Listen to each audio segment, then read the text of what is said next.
તો આ તરફ આગળ વધીને વાત કરીએ વડોદરાથી મહત્વના સમાચાર। વડોદરા ભાજપમાં ટિકિટ વાંચકોનો રાફડો ફાટ્યો। 76 બેઠકો માટે ભાજપમાં 1434 દાવેદારોએ ટિકિટ માટે અરજી કરી। એક બેઠક દીઠ અસંખ્ય ઇચ્છુકો, જે વડોદરાના રાજકીય ઇતિહાસમાં રેકોર્ડ। પાર્ટી જૂના ચહેરાઓ રાખશે કે યુવાઓને તક આપશે તે ટૂંક સમયમાં નક્કી થશે। ગત વખતે 76 માંથી 69 બીજેપી કાઉન્સિલરો જીતેલાનો રેકોર્ડ છે। તો આ તરફ વડોદરામાં ભાજપમાં ટિકિટ વાંચકોનો રાફડો ફાટ્યો હોવાના સમાચાર પ્રાપ્ત થઈ રહ્યા છે, જ્યાં 76 બેઠકો માટે ભાજપમાં 1434 દાવેદારોએ ટિકિટ માટે અરજી કરી છે। તો વડોદરા મહાનગરપાલિકાની જે ચૂંટણીના પડઘમ વાગી ચૂક્યા છે, તેમાં આવનારી 26મી એપ્રિલે ચૂંટણી માટે મતદાન યોજાવાનું છે, ત્યારે ભાજપમાં ટિકિટ મેળવવા માટે કાર્યકર્તાઓનો હોડ જામ્યો છે।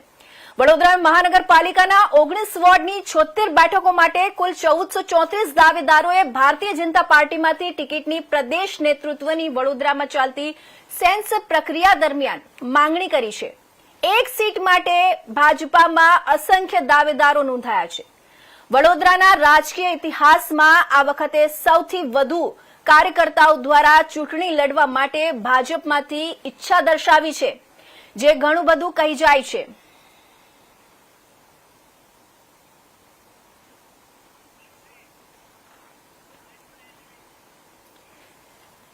તો વડોદરા મહાનગરપાલિકાની ચૂંટણી પહેલા ભાજપમાં ટિકિટ માટે ભારે રેસ જોવા મળી રહી છે। 19 વોર્ડની 76 બેઠકો માટે 1434 જેટલા દાવેદારો મેદાનમાં આવ્યા છે, જે વડોદરાના રાજકીય ઇતિહાસમાં એક રેકોર્ડ માનવામાં આવી રહ્યું છે।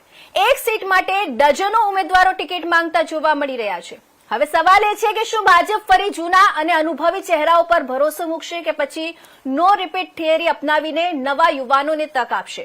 તો આ મુદ્દે વધુ માહિતી મેળવવા માટે આપણે સીધા જોડાઈ રહ્યા છીએ વડોદરાથી અમારા સંવાદદાતા હિમાંશુ જોશી સાથે।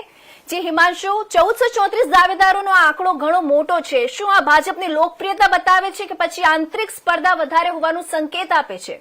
જી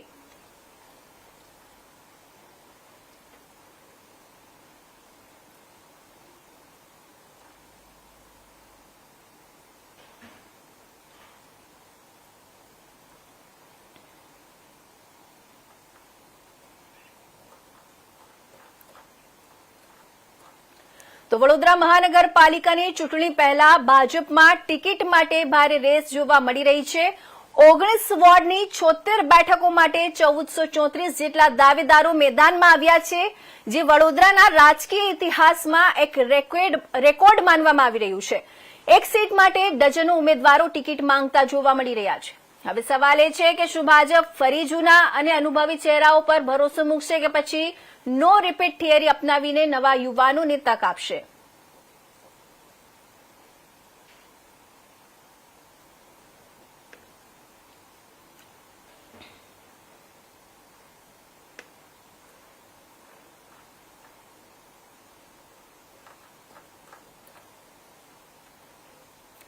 તો વડોદરાના રાજકીય ઇતિહાસમાં આ વખતે સૌથી વધુ કાર્યકર્તાઓ દ્વારા ચૂંટણી લડવા માટે ભાજપમાંથી ઈચ્છા દર્શાવી છે।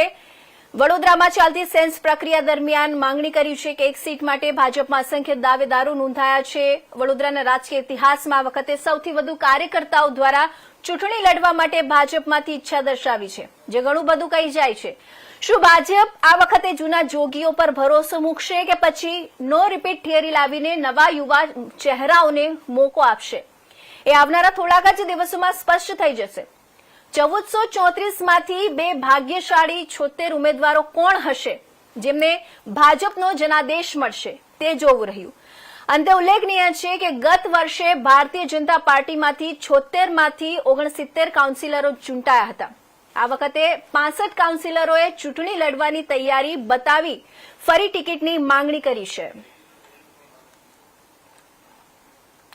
તો આ મુદ્દે વધુ માહિતી મેળવવા માટે આપણે સીધા જોડાઈ રહ્યા છીએ વડોદરાથી અમારા સંવાદદાતા હિમાંશુ જોશી સાથે। જે હિમાંશુ, 1434 દાવેદારોનો આંકડો ઘણો મોટો છે। શું આ ભાજપની લોકપ્રિયતા બતાવે છે કે આંતરિક સ્પર્ધા વધારે હોવાનું સંકેત આપે છે? શું કહેશો? જે પ્રમાણે ગુજરાતના પ્રદેશ અધ્યક્ષ જગદીશ વિશ્વકર્માએ જે રીતે જાહેરાત કરી હતી કે આ વખતે યુવાઓને વધારે પ્રાધાન્ય આપવામાં આવશે, તેને જોઈને જે યુવા ચહેરાઓ છે તેમાં મહિલાઓ તરીકે દરેક વ્યક્તિઓએ ખાસ ચૂંટણી લડવા માટે તૈયારી બતાવી હતી। અને જે ગત રોજ પાછલા 2 દિવસમાં જે રીતે પ્રક્રિયા ચાલી હતી વડોદરામાં, તેને લઈને દરેક ઉમેદવારોએ પોતે દરેક વોર્ડમાં ઉમેદવારી નોંધાવી હતી, જેનો ટોટલ આંકડો 34 સુધી જઈ રહ્યો છે, તે તેની સૌથી વધુ લોકપ્રિયતા દર્શાવે છે. જી ના. શું રહેશે? જૂના અનુભવી કાઉન્સિલરોને ટિકિટ આપવી કે નવા ચહેરાઓને તક આપવી? જી ચોક્કસથી એ પ્રદેશ અધ્યક્ષનો નિર્ણય હોય છે, પાર્ટીનો નિર્ણય હોય છે, પણ જે રીતે પ્રદેશ અધ્યક્ષે રજૂઆત કરી હતી અને જાહેરાત કરી હતી તે રીતે આ વખતે વધારે માત્રામાં યુવાઓને ચાન્સ આપવામાં આવશે તેવું સ્પષ્ટ દેખાઈ રહ્યું છે. તે જોઈને સૌથી વધારે યુવા ઉમેદવારોએ આ વખતે પોતે ઉમેદવારોએ ટિકિટની માંગણી નોંધાવી છે. જી, નો રિપીટ થિયરી લાગુ થાય તેવી કોઈ અંદરની ચર્ચા કે સંકેત મળી રહ્યા છે ખરા? જી ચોક્કસથી આ વખતે જે રીતે જોવામાં આવે છે, વડોદરાની જે ખાસ વાત કરવામાં આવે છે, વડોદરાનો વિકાસ તો પાછળ રહી ચૂક્યો છે.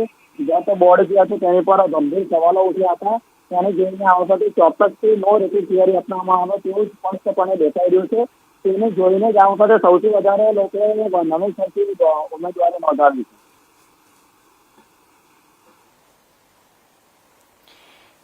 જી હિમાંશુ, ખૂબ ખૂબ આભાર આપેલી મહત્વપૂર્ણ માહિતી માટે. તો સ્પષ્ટ છે કે વડોદરામાં ભાજપ માટે આ વખતે ઉમેદવારોની પસંદગી સૌથી મોટો ચેલેન્જ બનવાનું છે. હવે જોવું રહ્યું કે પાર્ટી કયા ચહેરા ઉપર દાવ લગાવે